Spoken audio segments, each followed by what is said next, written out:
जमलेल्या माझ्या तमाम हिंदू बांधवांनो, भगिनींनो आणि मातांनो,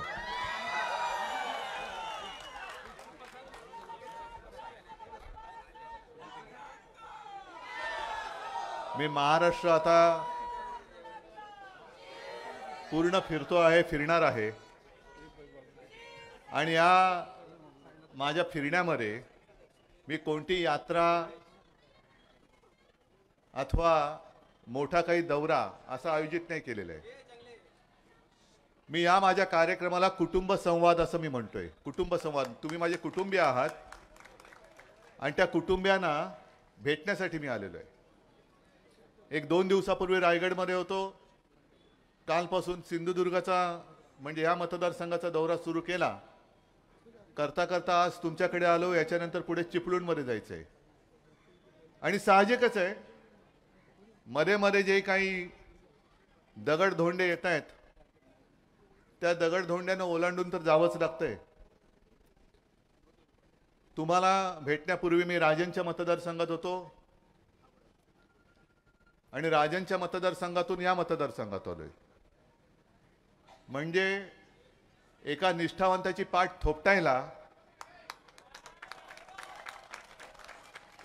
आणि गद्दाराच्या पेकाटात लाथ मारायला आलेलो आहे. नाही, 50 खोके तर घेतलेच. आता किती खोके, आगडबंब खोके म्हणजे त्याच्या इमारती होतील एवढे खोके गिळतायत. तरी थांबा जरा, तुम्ही भाषण करण्याच्या आधी थोडं मला बोलू द्या, मग तुम्ही गेल्यानंतर भाषण करा. हे सगळे उद्योग तुम्हाला माहिती आहेत. उद्योग मंत्र्यांचे उद्योग नसते उद्योग. तसं पाहिलं तर हे म्हणे बाळासाहेबांचे विचार घेऊन पुढे चाललेत. अरे तुम्ही शिवसेनेमध्ये आलातच 2014ला. म्हणजे जेव्हा बाळासाहेब होते तेव्हा तुम्ही आमच्या विरुद्ध आमच्याशी लढत होतात. लाचारी करून माझ्याकडे आलात. आणि हे खरं आहे, मी त्यांना शब्द दिला होता मंत्रिपदाचा. मी माझा शब्द पाळला. पण ज्याला दिला तो शब्दाला नाही जगला, तो शब्द कमी पडला. मी तुला मंत्रिपद दिलं होतं 2014ला, मी वचन दिलं होतं. त्यावेळेला सुद्धा ते मला वाटतं म्हाडा बिडाचं काय चेअरमन पद दिलं होतं ना म्हाडाचं. म्हणजे राज्यमंत्री पदाचा दर्जा दिला होता. 19ला मी काही देण्याची काही तशी गरज नव्हती, कारण मी मंत्रिपदाचा दर्जा दिला होता. पण आम्ही बाळासाहेबांचे पुत्र, शब्दाचे पक्के. त्यानं बोलून सांगितलं की शब्द दिला होता, तुम्ही विसरला असाल, मी नाही विसरणार, मी विसरलो नाही. जा आणि मंत्रिपदाची शपथ घ्या. घेतली शपथ आणि पळाले. नाही, तो त्यांचा विषय. त्या गद्दाराचं करायचं काय हे म्हटलं तर तुम्ही म्हणता खाली डोकं वर पाय. पण ज्याला डोकंच नाही ते डोकं कुठलं आणि पाय कुठले हेच कळत नाही, त्याचं करायचं काय हा मोठा प्रश्न आहे. बिंडोक माणसाचं करायचं काय हा प्रश्न आहे. मला तुम्हाला भेटून मी राजनकडे जाणार आहे जेवायला. अरे टाळ्याने वाजवल्या. पण मला थोडी राजन भीती वाटते, येऊ की नको. कारण मी येण्यापूर्वी ऑनलाईन बातम्या वाचतो. तुम्ही जेवणाला आमच्यासाठी काय मेनू केलं ते पण ऑनलाईन आलेलं आहे. आलंय ना, वाचलं ना. पुरणपोळी, मोदक, हे ते. आता आम्ही गेल्यानंतर पुन्हा त्याचा खर्च मांडायला ते नालायक अधिकारी तुमच्याकडे आले तर माझी जबाबदारी नाही. नाही, अशी जबाबदारी टाळणार नाही. तुमची पूर्ण जबाबदारी माझी आहे. पण नीच माणसं कशी असतात हे राजांनी मला दिले. त्यांच्या घरी ते कुठे हे ठेवा. त्यांच्या घरी आल्यानंतर, कारण अडकवायचं नाही याला, मग ती मालमत्ता किती म्हणजे तुमचा लोकप्रतिनिधी किती भ्रष्ट आहे. त्या भ्रष्टपणामध्ये त्यांनी जी किमती लावलेल्या आहेत, लाकडी चेअर व बाळासाहेबांचा फोटो, म्हणजे बाळासाहेबांची जी खुर्ची, ज्या खुर्चीने कुठे हा फोटो इकडे, ही बाळासाहेबांची खुर्ची, त्याच्यात बाळासाहेबांचा फोटो आहे. पण ज्या वेळेला त्या फोटोच्या ऐवजी बाळासाहेब होते, त्याच बाळासाहेबांनी मोदींना जर वाचवलं नसतं तर मोदींची खुर्ची मोदींना मिळाली नसती. त्या खुर्चीची किंमत हे नतद्रष्ट लावतायत. बाळासाहेबांच्या खुर्चीची किंमत मोदींना जाऊन विचारा. आणि मोदींना जर जाण असेल तर मोदी त्या खुर्चीची किंमत सांगतील, कारण त्या खुर्चीची किंमतच होऊ शकत नाही. अटलजी जेव्हा पंतप्रधान होते आणि जे काय घडलं होतं तेव्हा अटलजींनी सांगितलं होतं राजधर्म का पालन करना होगा. आठवत आहे ना.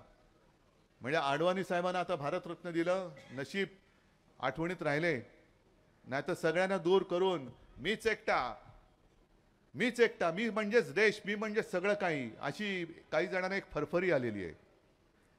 तर वाजपेयींनी तेव्हा ठरवलं होतं की राजधर्माचं पालन, म्हणजे ते जे काय घडलं होतं गुजरातमध्ये, घडलं होतं किंवा घडवलं होतं, ते वाजपेयींना मान्य नव्हतं आणि वाजपेयी यांना काढून फेकून द्यायला निघाले होते.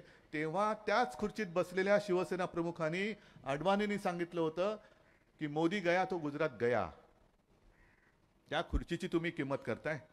महाराजांच्या मूर्तीची किंमत 5,000 रुपये. हे महाराज, आता या अशा कितीतरी मूर्त्या आहेत, पण या एवढ्या मूर्त्या किती आहेत, कशासाठी करतोय, काय असं महाराजांमध्ये, का महाराजांचीच मूर्ती करतोय? कारण जर महाराज जन्माला आले नसते तर आपण काय आपलं झालं असतं आणि या देशाचं नाव काय झालं असतं?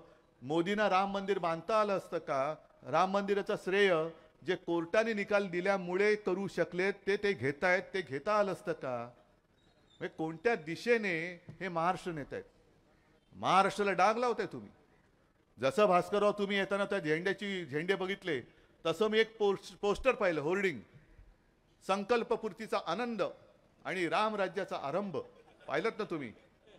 म्हणजे तुम्ही माना अथवा नका मानू किंवा नुसत्या माना नका डोलू, पण एका माजी आमदारांनी ते पोस्टर लावले, संकल्पपूर्तीचा आनंद आणि रामराज्याचा आरंभ.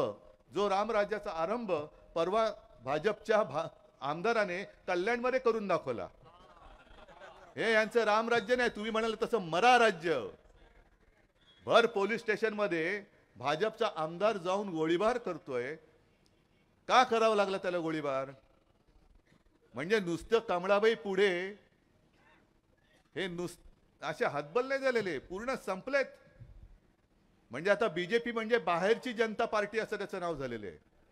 मी त्यांना किती नाव ठेवू? भेकड जनता पार्टी, भाकड जनता पार्टी, बाहेरची जनता पार्टी, बेडूक जनता पार्टी, भाड्याची जनता पार्टी, भ्रष्टाचारी जनता पार्टी, जुगारी जनता पार्टी. कारण ते हे यांचं रामराज्य, मकालो जाऊन जुगार खेळतायत आणि माझ्यावरती टीका करतायत. म्हणजे ह्यांचं रामराज्य हे मकावला जाऊन जुगार खेळतायत आणि ती बातमी मारून टाकायची. आता तुम्ही सांगा, जर एखाद्या शिवसैनिकांनी पोलीस स्टेशनमध्ये एखाद्या व्यक्तीच्या कानफटात मारली असती तर किती हे यांनी थैथयाट केला असता. म्हणजे देवेंद्र फडणवीसांनी तर आकांड तांडव केलं असतं. म्हणजे हे बघा गुंडागर्दी कशी चालले, पोलीस स्टेशनमध्ये मारामारी केली. अहो देवेंद्रजी आज कुठे आहेत ते कल्पना नाही, लापता आहेत आज असं मी ऐकलं. कारण त्यांना तोंडच नाही उत्तर द्यायला. स्वतःच्या पक्षाच्या आमदारावरती वेळ आली का?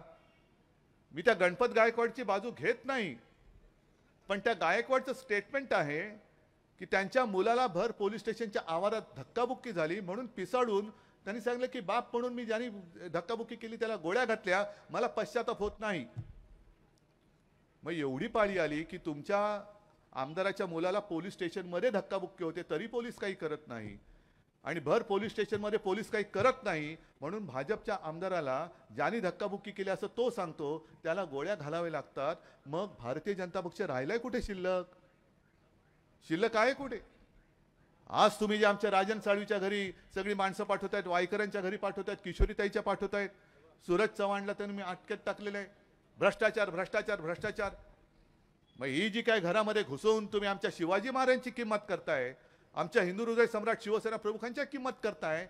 एक तर सत्ता बदलू द्या, ज्यांनी ही किंमत केली त्याची किंमत आपण करून दाखवल्याशिवाय राहणार नाही. आणि एवढंच नाही तर ज्यांनी आदेश दिले, ज्यांच्या आदेशावरनं तुम्ही ही किंमत करण्याचं धाडस दाखवलं, त्यांची सुद्धा किंमत काय, त्यांची लायकी काय हे आम्ही दाखवल्याशिवाय राहणार नाही. तुम्ही आम्हाला एक शिकवण देताय की सत्तेचा दुरुपयोग कसा करायचा, आम्ही करणार नाही. पण निष्कारण जर तुम्ही आम्हाला छळणार असाल तर मात्र तुम्हाला दया माया क्षमा आम्हाला दाखवता येणार नाही, अजिबात दाखवू शकत नाही. आज हे जे काही उद्योग मंत्री बसलेत, स्वतःचे उद्योग जोरात चालू आहेत, जोरात.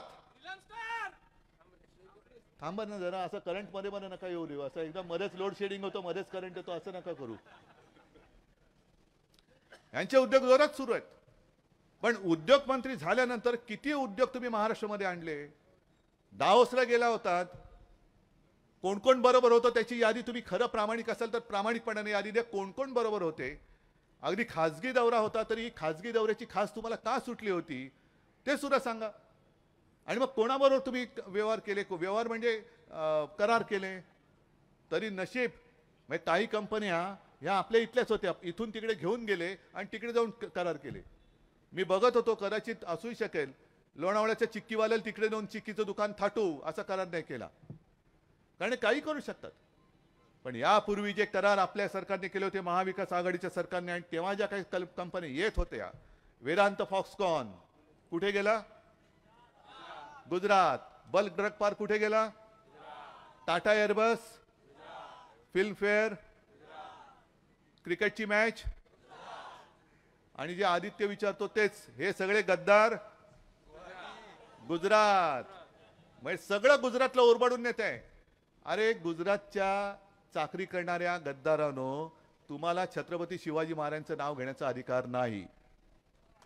तुम्ही ज्यांची चाकरी करतायत, गुजरात बद्दल मला काही असूया नाही, गुजरात्यांबद्दल सुद्धा मला काही द्वेष नाही, पण कळत नकळत आपले माननीय पंतप्रधान गुजरात विरुद्ध देश अशी जी काही फूट पाडतायत, गुजरात आणि देशामध्ये एक भिंत उभी करतायत, ती फार घातक आहे. राम मंदिर बांधलं, अभिमानाची गोष्ट आहे, आम्हाला सुद्धा आनंद झाला. शिवसेनेने आणि शिवसेना प्रमुखांनी सुद्धा तेव्हा मोठी भूमिका बजावली होती. आणि भास्करराव तुम्ही बोलता ते बरोबर आहे, भाजपा होता कुठे? विश्व हिंदू परिषदेची लोक येते, अशोक सिंगल यायचे, अशोक सिंगल यायचे. म्हणजे कुठेही लढा म्हटल्यानंतर जा तुम्ही, जा तुम्ही, जा तुम्ही, जा तुम्ही, आम्ही येतोच ना, तुमचं सगळं झालं की आम्ही फोटो काढायला येतो. म्हणजे कधी भारत बंद काही झालं, भारत बंद करायचा, महाराष्ट्र बंद करायचा, की उतरणार रस्त्यावरती शिवसैनिक, बाळासाहेबांचे शिवसैनिक उतरणार, पोलिसांच्या लाठ्या काठ्या तुरुंगवास हे बघणार, आणि हे लोक काय करणार? परीट घडीचे कपडे घालून सकाळी येणार आणि पोलिसांना सांगून येणार, आम्ही इकडे येतोय, आम्हाला आल्याबरोबर पकडून आत टाका बरं, आणि गेल्याबरोबर आम्हाला चहा आणि काय बिस्किट असेल तर व्यवस्था करा. म्हणजे मग आम्ही सकाळीच 8 वाजता गेलो, पोलिसांनी तुरुंगात टाकलं आणि संध्याकाळी 5ला बंद सोडला आम्हाला. म्हणजे तुम्हाला कशाची काय नाही, बाहेर सगळे टाळकी फोडून घेणारे शिवसैनिक आणि आतमध्ये मजा मारणारे तुम्ही लोक, फोटो उद्या तुमचे येणार, हा असा सगळ्यांचा कारभार. आणि हे म्हणे देश वाचवणार आणि हे हिंदुत्व वाचवणार. हिंदुत्वाच्या गप्पा त्यांनी शिकवायच्या नाहीत आम्हाला, अजिबात नाही. आज सुद्धा मुसलमान समाज आमच्या बरोबर येतोय, ख्रिश्चन येतोय, सगळे येत आहेत. कारण मी वारंवार सांगतोय की आम्ही हिंदुत्ववादी आहोतच. मी सुद्धा हिंदू हृदय सम्राटांचा सुपुत्र आहे, याचा मला अभिमान आहे. आणि मातोश्रीमध्ये माझ्याकडे जे मुस्लिम बांधव येतात त्यांना मी विचारतो, अरे तुम्हाला माहित नाही मी कोण आहे? तुम्ही कुठे आलात तुम्हाला कल्पना नाही? तुम्ही हिंदू हृदय सम्राटांच्या घरी त्यांच्या मुलाला भेटायला आलात आणि तुम्ही तर मुस्लिम समाजाचे आहात. तर ते मला सांगतात की उद्धवजी, तुमचं हिंदुत्व आणि भाजपचं हिंदुत्व याच्यामध्ये फरक आता आम्हाला कळला आहे. तुमचं हिंदुत्व, तुम्ही धर्माचा द्वेष करत नाही, तुम्ही देशद्रोह्यांच्या विरुद्ध आहात. देशद्रोही तो कोणी असला, मी परवा सांगितलं ना, तो जो कुरुलकर पकडला गेलेला आहे त्याच्याबद्दल भारतीय जनता पक्ष का काही बोलत नाही? संघ का बोलत नाही? कुरुलकर खरंच जर का गुन्हेगार असेल, देशद्रोही असेल, आणि त्यांनी आपली गुपितं जर पाकिस्तानला पुरवली असतील, हे सिद्ध झालं असेल, तर कुरुलकर कोणी जरी असला तरी त्याला भर चौकात फाशी द्या. हे आमचं हिंदुत्व आहे. म्हणजे आमचं हिंदुत्व, शिवसेनेचं हिंदुत्व हे घरातील चुली पेटवणार आहे, आणि भाजपचं हिंदुत्व हे धर्माच्या नावाखाली घरं पेटवणार आहे. मग तुम्ही काय असेल ते करायचे. आज आपला कुटुंब संवाद आहे, मी मुद्दामून आलो, कारण मला जे भाग्य लाभले ते दुसऱ्या कोणाला मिंदेला तर लाभूच शकत नाही. मिंदे सरकार आपल्या दारी म्हणतात का, अरे गद्दार आपल्या दारी आला. पण मला अभिमान एका गोष्टीचा आहे की तुम्ही सगळेजण, संपूर्ण महाराष्ट्र मला तुमच्या कुटुंबातील एक मानता. मी मुख्यमंत्री होतो नव्हतो काही त्याच्यात फरक पडत नाही. मला हे जे काय भाग्य मिळालेलं आहे ते त्या पदापेक्षा कित्येक पटीने मोठं आहे, कित्येक पटीने. आणि म्हणून पुढची निवडणूक काय करायचं मला सांगण्याची गरज नाही तुम्हाला. तुम्ही मगाशी भास्कररावने विचारल्यावरती शब्द दिलेला आहे, दिलात ना? नक्की. इकडे एक तर आपला लोकसभा आपल्याकडे राखलाच पाहिजे, पण गद्दार जर संपवायचा असेल, गद्दारी संपवायची असेल, तर जो उमेदवार शिवसेना तुम्हाला देईल, म्हणजे आपली शिवसेना, दुसरी शिवसेना नाही. कारण मी परवाच्या सभेत बोललोय, निवडणूक चिन्ह देण्याचा अधिकार हा निवडणूक आयोगाला आहे. पण पक्षाचं नाव देण्याचा अधिकार निवडणूक आयुक्ताला नाही, तो मी देणार नाही. माझ्या पक्षाचं नाव हे माझ्या वडिलांनी आणि माझ्या आजोबांनी जे शिवसेना दिलंय हे बदलण्याचा अधिकार निवडणूक आयुक्ताला नाही. आणि जर तो त्यांनी केला तर आम्ही निवडणूक आयुक्ताला सुद्धा धोंड्या म्हणू. ए धोंड्या, तो म्हणाले माझं नाव अमुक आहे, आजपासून आम्ही तुमचं नाव बदलतो, कारण देशात लोकशाही आहे, जनतेचं न्यायालय म्हणून आम्ही तुझं नाव बदलतोय. आजपासून निवडणूक आयुक्ताचं नाव धोंड्या. ए धोंड्या, चालेल? पण हे काम निवडणूक आयुक्ताला आम्ही नाही करू देणार. आमच्या शिवसेनेचं नाव कोणी तुमच्या किती पिढ्या आल्या तरी आम्ही बदलायला देणार नाही. आणि मी पत्रकारांना सुद्धा सांगतोय की जी काही गुंडागर्दी सुरू आहे, शिवसेनेच्या गुंडावरती हल्ला, शिवसेनेत गुंड नाहीत, शिवसेनेमध्ये सैनिक आहेत. ही गुंडागर्दी करणारी माणसं ही मिंद्यांचे सैनिक असतील, मिंदे सेना म्हणून, मिंदे सैनिक, मिंदा सैनिक मिंदा असूच शकत नाही. पण हे सगळे गुंड पुंड आणि षंड हे मिंदेसोबत आहेत. आमच्याकडे सगळे मर्द आहेत. आणि तो मर्दपणा या निवडणुकीमध्ये दाखवाल आणि ह्या गद्दाराचं डिपॉझिट असं जप्त कराल की पुन्हा कधी या रत्नागिरीमधून गद्दारीतला ग कोणी उच्चारणार नाही, ही खात्री बाळगतो आणि आपल्या सर्वांची रजा घेतो. जय हिंद, जय महाराष्ट्र. लोकशाही मराठी ऐका, पहा, जागरूक रहा.